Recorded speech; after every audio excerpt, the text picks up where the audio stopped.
Good morning, everybody. It's quite strange that we happen to be gathering on November 11th, Armistice Day, as I insist on calling it, because my guest this morning has written some excellent books, and they have to do with our past, with history, with war, with empire. I invite you to meet with me, Peter Dimock. This is one of the Scrum's adventures into cultural and literary matters.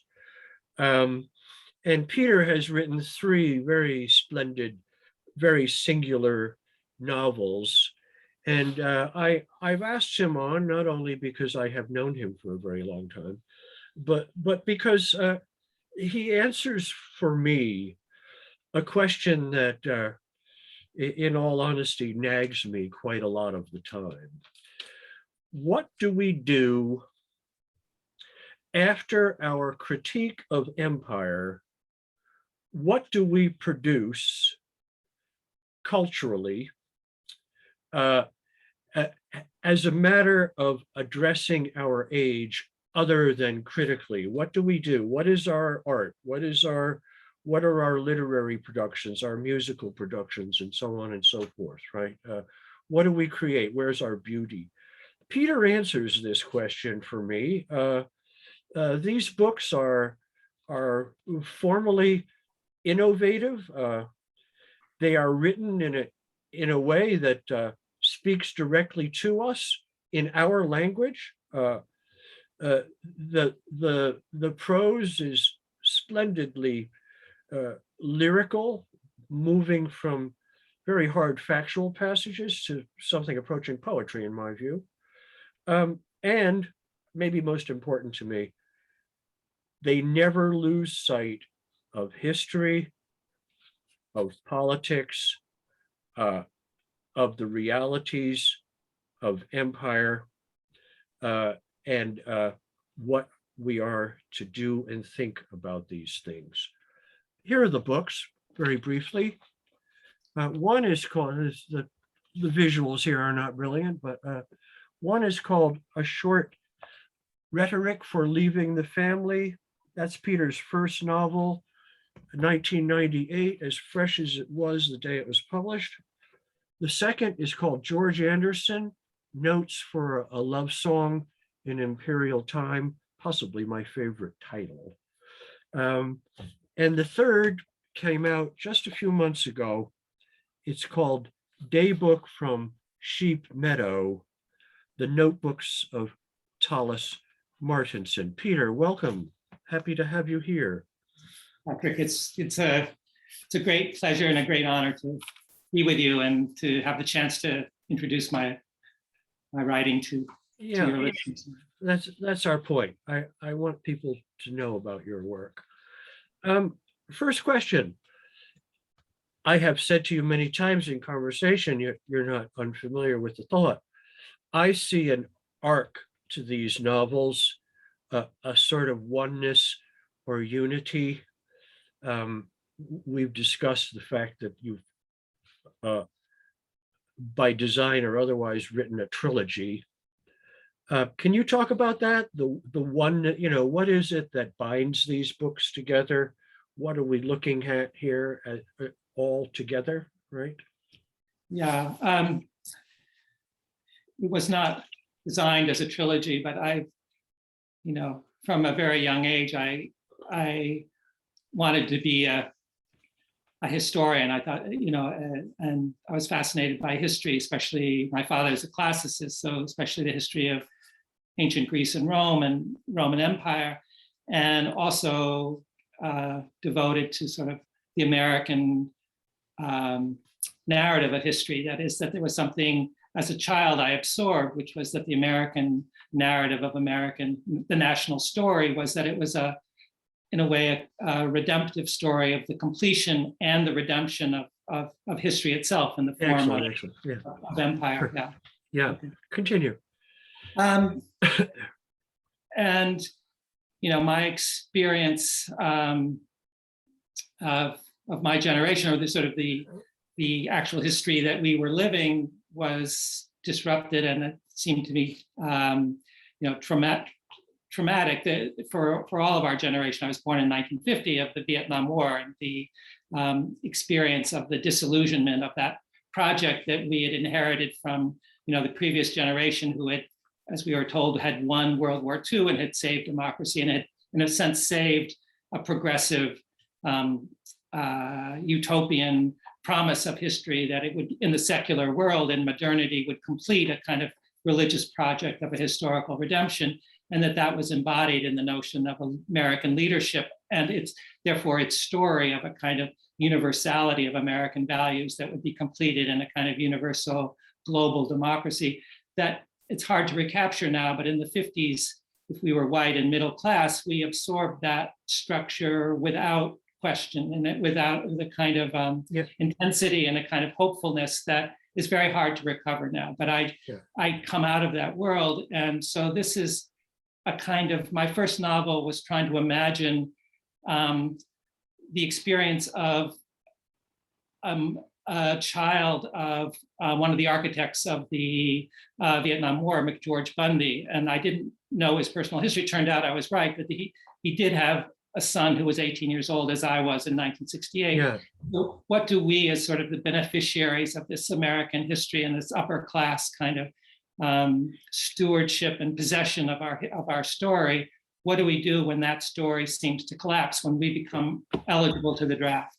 And what do we do about our participation in the war as a succession? Then I realized, of course, my grandfather fought in World War I, my father fought in World War II, and I grew up thinking, well, what would be the war that I would fight in? And we arrived at Vietnam in the dilemma of what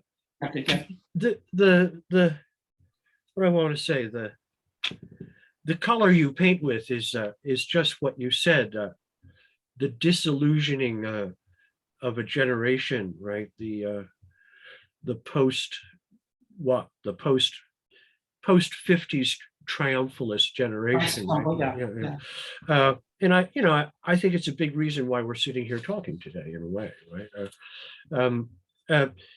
You have preoccupations in your books. I've singled out history, language. I'm eager for you to talk about that. Empire, memory.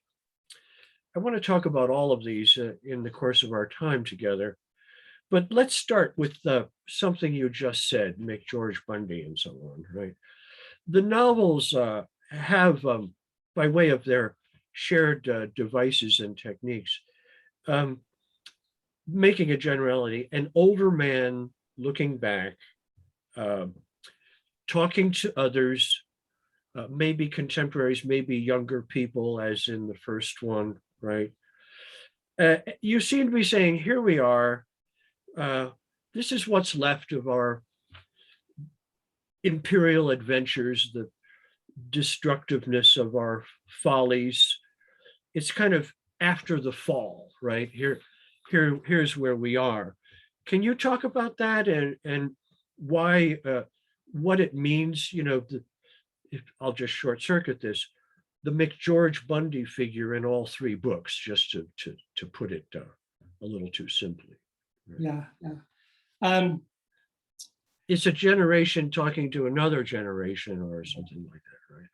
And I think I had a friend once who talked to me about, we used the phrase, the coercion of American optimism. And I kept remembering of it, that there's a kind of oppressive need to always celebrate, and that there's by definition, an American story of the nation's power and its destiny and its future is triumphalist and hopeful and that's what, in a sense, patriotism is a obligation to buy into the story. And then what I personally experienced was I gave up on, I had, out of that experience of Vietnam, that story was something fatally wrong with that narrative. And so my question is, how do you live in America as a good American believer in democracy and in the Republican project and in the utopian aspects of American history? how do you go forward with a history that you have experienced the absolute failure of? And most recently, it's with this last novel that I came to this, really, is that I realized that American history is always premised on the idea of an infinite future in which all past wrongs or harms can be not only mitigated, but overcome, and then in a religious sense redeemed, that it can be the fulfillment of American destiny will be worth the cost of the lives in slavery, in wars, and extermination, in a kind of brutality that we have always overlooked because of the promise of the absolute wealth and the absolute abundance that and opportunity that America would create. And if you give up on that narrative, how do you get from one moment to the next? And so in various ways, all these characters are like that. So myself, of sort of, how do you, if you've lost that faith in that underlying narrative that I think we all have, and it's so deep that it's hard to identify sometimes, but it's there. And if you give up on that, what's the form of continuity you use? And I just recently sort of realized, in a sense, it's odd, but that I have an optimism that's born out of the acceptance that our historical time of an infinite future has been taken from us in the last 30 years, but especially in the last few years, with climate change and with the sort of failure of American democracy as it seems to be collapsing underneath our feet, that we've lost that in infinite time of a future in which things can be deferred and postponed. Once we've lost that time, what are we left with? And it's funny, I experience it optimistically, that despair is better than denial. And I feel we're sort of consumer culture in absolute, all of us in some way, that it's hard to participate in the culture at all and not be coerced into buying into this this denial of our underlying history. But my experience is, and through writing and through, I mean, everyone has to find their own way of doing it. But for me, through literature, that language still holds the potential to produce another world out of a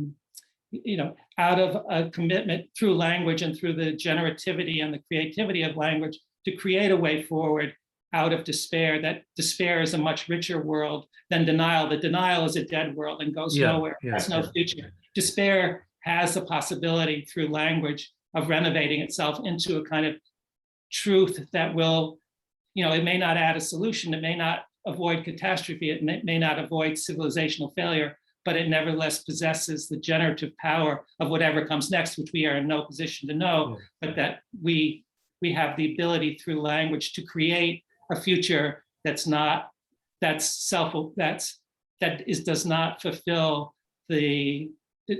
not in the interest of denial, but is in the interest of the truth of a despair.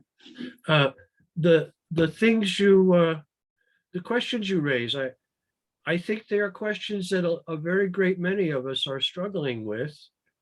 And the value of the novels, well, that can be measured many different ways, but one of them is to show us that this is our shared quest, to find our ways out of despair, right? And as I put it in my college, it's actually through it, and that despair may have more potential. It's not the notion that we always have to get past it or we have to manage it or solve it. Whereas in fact, I think the deeper truth of language gives us a way to inhabit it. Before we come to a solution, we have to live it, and we've skipped the living part of it, the living of despair, and that out of that will come whatever comes. Let's turn to the most recent book, Daybook from Sheep Meadow, the notebooks of Thomas Martens. And Peter, tell us a tiny bit about the book, frame it, and then maybe read, if you would. I will read. I'd like to read just from the very beginning, close to the very beginning. I should just let you know that the character is an American historian who's an expert. Give us a setup. Okay, it's the story. It's it's modeled on an actual historian, but a historian who, like in my generation, who is very, unlike me, this character is a very accomplished historian who has made himself an expert in civil military relations in American history. And he's been asked to testify at hearings that were actually held in 2010 on the legality of drone warfare, the use of drones for targeted assassination, which is actually illegal under international law. And so there were hearings sponsored by the Obama administration in Congress in 2010 on the legality of the use of drones for assassination. And so based on those hearings, I introduced this fictional character who's a historian who presumably has been asked to testify about the subject. And he, since 2003 and the Iraq War, he has gradually, his sense of his faith in American history is disintegrated, as I was trying to sort of, and so, indicate in the beginning, when I was just starting, but, and so he, what you'll be hearing is the voice of a historian who's gradually diagnosed with a very rare form of adult mutism. That is, he's gone silent, and with episodes of clarity and of catatonia. And so he's, but gradually between 2010, when he loses his nerve, he cannot testify, and he resorts to throwing out what he was going to say, which was in that usual mode of American historical kind of confidence and solving problems, into a previous witness, Mary Ellen O'Connell, who's actually a legal scholar at Notre Dame, who did officially testify, talking about the illegality of the use of drones under international law, so that he just repeats that testimony. And so let's hear some. Let's hear some. Right.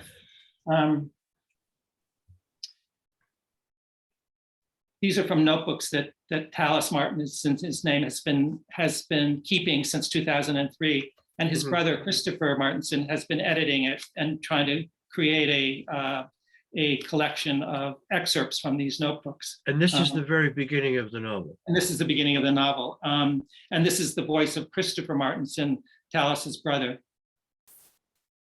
I decided to learn to practice my brother's method after I found 3 entries from his notebooks, transcribed onto a folded and frayed sheet of ordinary typing paper.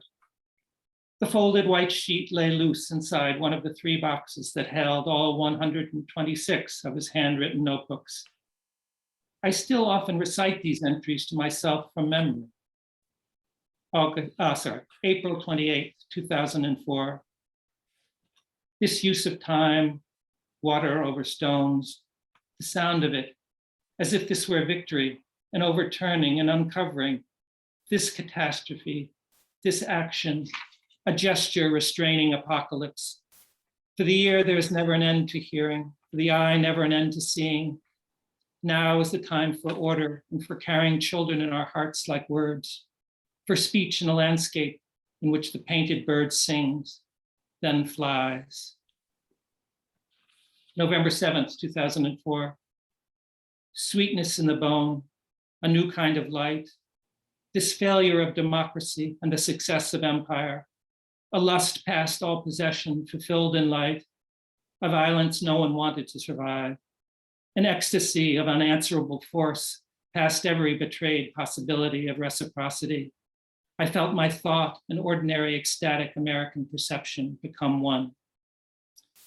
I should mention, just parenthetically, the structure of the book is that Tallis, as his mind is breaking, creates a template for each of his notebook entries. And the template is a kind of Baroque form of disciplined association by which the entries can be read according to these set of associations that are given to the reader as mnemonic for reading it. And so that the implication being that each entry can be read differently depending on the kind of assumptions and the kind of template we bring to it and the frame of assation. That's the structure. You lead me to a question slightly out of sequence here. Your each of the books in its way has to do with the discovery of a method, right? Can you talk about what this matter of method means? What are you driving at there? I think I know sometimes, but this is actually a genuine question, not just for our viewers and visitors and friends, but Talk about that. How did you settle on this matter of method? Sort of one of my most wonderful moments of writing was when I was enabled to write the short rhetoric for Leaving the Family, because I realized that to use a structure that I knew Latin. My father was a classicist, and I had once known Latin pretty well. And I came across this ad Herrenium, which is attributed to Cicero, which now turns out under modern scholarship to be, it's a method for teaching gentlemen who are going to be trained for positions of power in the government in the Roman Empire. And it was attributed to Cicero. And in the Middle Ages, assumed it was by Cicero and used it. It was used right up until the 17th century as a kind of how-to book on rhetoric for powerful men, for young gentlemen. And it was revealed in the 40s and 50s, the scholarship, that this was a hack writer's sort of cynical and mediocre piece of grammatical commonplaces of the time, Cicero's time, which would have, without his name, would have been worthless. And so the idea that there was a structure underpinning rhetorical structure for the exercise of power that in fact was fraudulent. And so that here I just mechanically then borrowed the frame of ad Herrenium, which is this fraudulent sort of, but very useful, but very, it was applied, it was very effective, but a fraud,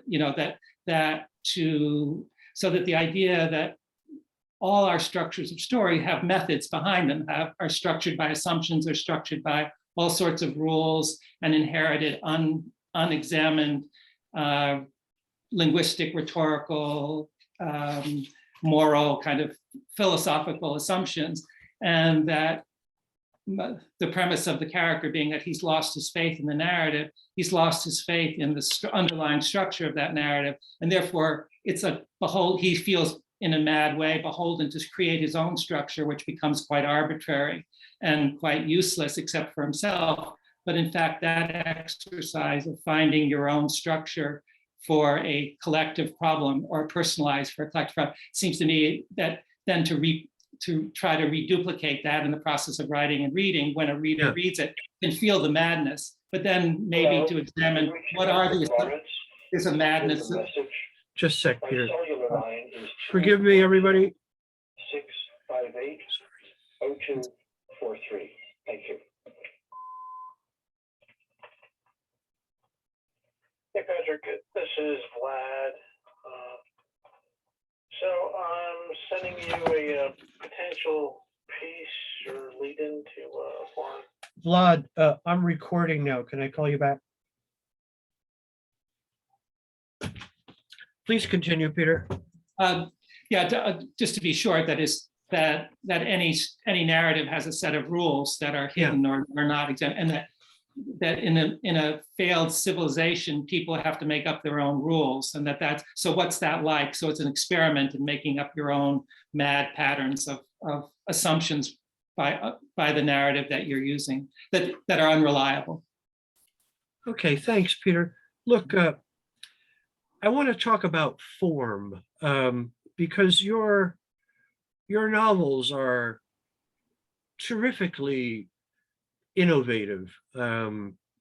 As I look at it, you've basically exploded traditional narrative and then reassembled it in a way I find quite momentous. I've shared with you before, I think. They remind me of Philip Glass's music or Sebald's novels. I think as a reader, they have to be this way because you're speaking in a new language, and I want to get to the topic of language in a minute.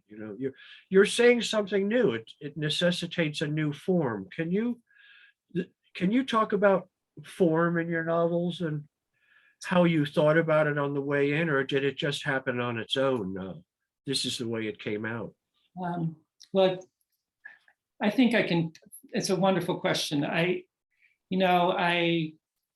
didn't become a historian. I became an editor, and I worked in publishing for 30 years. So I became intimately related to the production of books and became very interested in sort of literature as a business and as a commodity and as a, you know, as a profitable enterprise. At the same time, I was always trying to write and being a writer.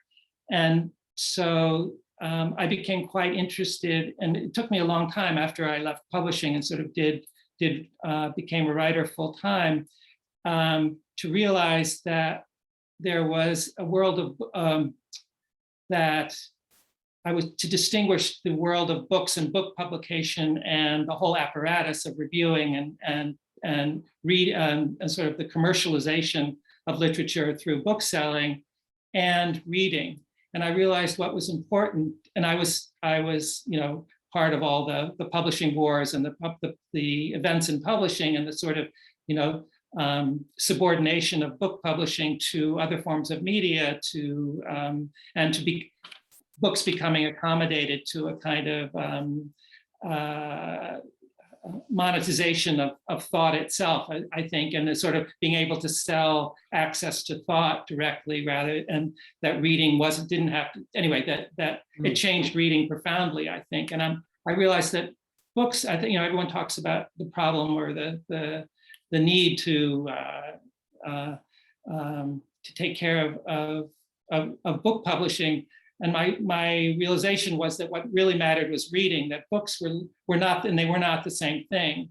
And that so the problem of form was, how do you create, out of a devotion to literature, which was, I think, books were the form medium of distribution of a kind of meditative thought and a kind of non-commodified form of value, of creation and value and generation that was not monetized. But it was the book was the vehicle for the circulation of that kind of consciousness and that kind of community and that kind of form of making futures and making selves and making identities. And that, so that I think it's important now, but literature and books are what I knew. So my problem was how to use them to get at the idea that reading matters terribly, how we deal with each other and what we get out of that traditional or that older form of meditative reading before it's been completely monetized and commodified. And how do we do that from within the context of the appropriation of reading for a monetized kind of entertainment, spectacular kind of global consumerism. So that's the problem of form. I try to was to raise that issue of what's the difference? How do we restore the kind of the community and the reciprocity of reading between minds that I think finally reading is, you know, writing and reading and books are a structure of a reciprocity of minds that's not appropriated for profit. And excellent. These books are challenging, I should explain to those joining us, but not in a way that sends you away. They are challenging in a way that draws you in. Peter's books, for me, tend to work by telling me things about how I think and feel before I even understood them myself. I think that's one of the values of these as literature. It leads me to another question, Peter, your discussion of form, and that is language. You know, you've been preoccupied with language, not only in the books, also in our conversations over many years. What are your thoughts on language and the importance of language? Off the top of my head, I think what you seem to be saying is we need to speak a new language to say things that have not yet been said, but maybe you want to go at the question another way. I'm very influenced by a book by Robert Berwick and Noam Chomsky, in which they talk about language as a sort of uniquely human attribute. It doesn't mean there's not communication with other species, but that there's they speak of language as a combinatorial system that generates unbounded new expressions that's interpretable at what they call two interfaces. And they say it's the cognitive intentional interface and the sensory motor, and then they say sensory motor interface, and then they say roughly thought and sound. And so, I think we're so used to thinking of language as a sort of medium of use, of communication, of management, of making. Whereas, as Chomsky points out, the overwhelming use of language is for thought. It's not for communication. It's not for making. It's not for management. It's not for achievement. It's not for creating wealth or creating that. So that the possibilities of language go far beyond this notion of its instrumentalization. That's the word I was searching for. That is, we think of language, it's been so instrumentalized that we forget how to value it and how to revalue it, not for its instrumentality, which is, of course, it's so successful that it's overwhelming. But there's a form of. Please leave a message. My cellular line is.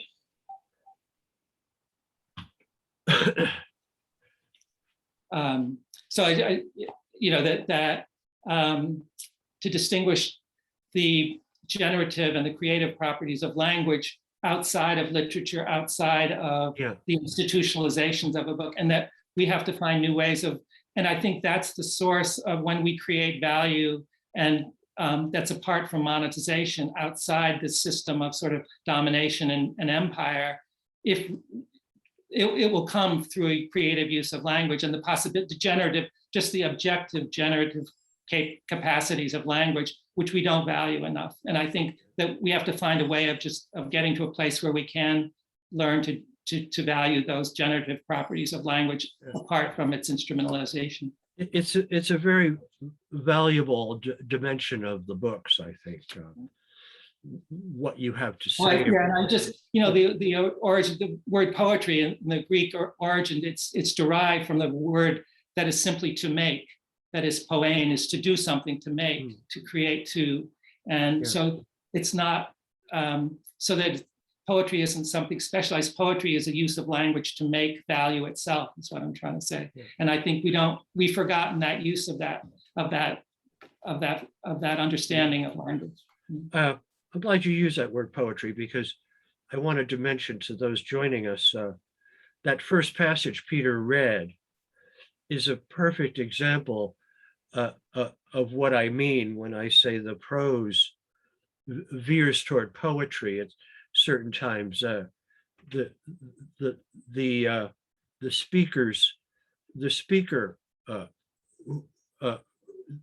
person speaking in that passage, his mind was disintegrating, okay?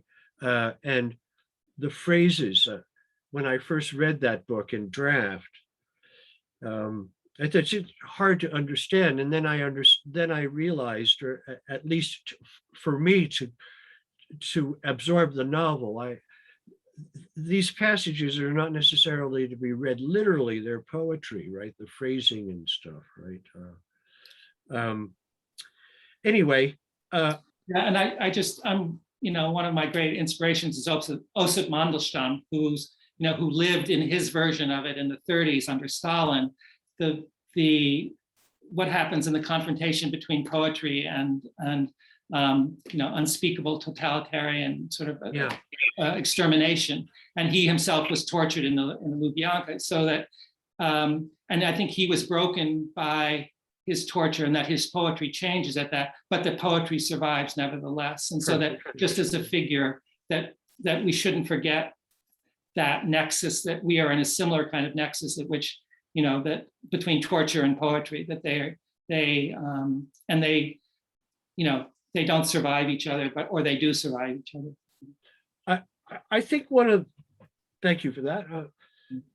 I think one of the most difficult things to manage in literature, and perhaps why so few people manage it, is to write with a cognizance of the public and the private. Many novels one can pick up now. I pick up very few, but they're altogether concerned with the private. I call it the Jane Smiley school of literature, right? And your books are just masterful demonstrations of the intersection of the public and the private, right? I love them for that. And with that thought in mind, I thought we might conclude but with another reading from Day Books, that lovely passage that we've discussed before, a memory that the character, the narrator, is it Christopher who's remembering? Yes, this? it's Christopher speaking. Yeah. Okay, Talus's brother Christopher is recalling a moment in early life. Perhaps you could give it a 1 minute framing here, Peter, and then read the passage. Okay. This is Christopher failing to put together this project of his brother's notebook entries, and he gives up on it. And then out of nowhere, once he's given up and he's kind of relieved he isn't going to go further, this phrase comes into his mind, which is, I remember trying to love my grandfather and failing. And out of that phrase, he remembers the scene that I will tell you that actually enables him to go forward with collecting the entries and creating the book itself, the collection of entries. So Grandpa is a World War I vet. Right. Yes, the grandfather who has enthusiastically gone off to World War I and is in the trenches, is among the first American troops. And he comes back a shadow of himself, a kind of enraged, damaged personality. Damaged person. He's lost himself in a way, but that the experience of the Talus children is that the family structure rallies around and props him up, and no one acknowledges that he's in fact his personality is disintegrated, and so much energy goes into propping him up as the pater familias of this extended family, when he himself has become is a destroyed kind of self that barely gets from one moment to the next. But that lives get lived out that way. And so this is a portrait of the grandfather through the eyes of a 5-year-old child. Excellent. Okay. This sudden memory gave me access to another memory from later the same year. Sometime in October, a few miles from the same pond, I am standing in the back seat of my grandparents' Buick sedan, holding onto the back of the front seat as we traveled along a dirt road through second growth forest. It was late afternoon light. My grandmother was driving. Her lips were quivering. I had first noticed this newly acquired habit a few days previously. Suddenly, grandfather, who was sitting beside her in the front seat, ordered her, impatiently, angrily, to stop the car. His voice sounded both excited and panicked. As he reached beside him on the seat, I saw for the first time the stock of the breech double-barreled shotgun resting there, barrels pointing at the car floor. The next thing I knew, I was standing beside him outside the car, looking up to his face as he silently aimed the gun at the sky. A loud, dry clatter of wings had just risen from beneath the underbrush beside the road. After the second explosion, I saw an object falling from the sky. It fell straight down with a terrifyingly swift finality of unwinged, weighted catastrophe. Moments before, I had felt the rush of Maggie, my grandfather's retriever, bumping me in her frenzied leap through the car's open back door. With what I experienced then, and still think now, was love, Maggie leaped to retrieve the fallen bird and carry it back to grandfather in her soft mouth. Maggie's trembling body seemed to express an ecstasy of purest joy. In one breath, grandfather cursed her and himself for missing his first shot, her for leaving before he had given her the permission of his command. My grandmother did not get out of the car. The trip home was filled with a tense, desolate silence that radiated a violence I had never before encountered. With the remembering of this scene came the realization that I had never spoken of this event to anyone, I realize now, as I try to reconstruct the occasion's details, that Tallis must have been with me. I hope to ask him about this when he recovers. I will not be at all surprised if he says he remembers the afternoon perfectly. If so, I will ask him why we have never spoken of it to each other in all these intervening years. Peter, yes, wonderful, wonderful writing. I am so pleased you have a chance to share it with those joining us this afternoon. I wish we had more time. Peter's books warrant a great deal of discussion, casual conversation, shared enjoyment. A short rhetoric for leaving the family. George Anderson, Notes for a Love Song in Imperial Time. Daybook from Sheep Meadow, the Notebooks of Tallis Martens. 3 novels. You can find them rather easily in the usual places on the internet and so on. I urge you to join me in reading them and taking many things from them. Intellectual fortitude, comfort, tenderness, an embrace of our realities. Peter, thank you many times for joining us. It was a great pleasure, and thank you so much for letting me be with you.